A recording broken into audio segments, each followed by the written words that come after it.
Do you believe Moses was only gone for 40 days, not years?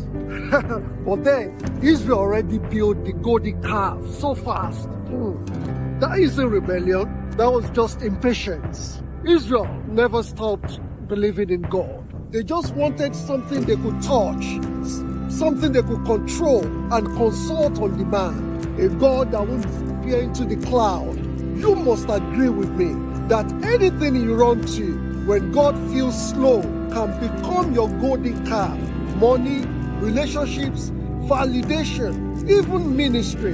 And here's my question to you. What have you built to help you cope with waiting on God? Let's do this together today. Identify one thing you lean on when God is silent and intentionally pause it, even for 24 hours. Let the discomfort remind you that waiting is not abandonment, because the real test of faith is in storms, is silence, and who you worship while you wait. Thank you, and I'll see you on the next episode.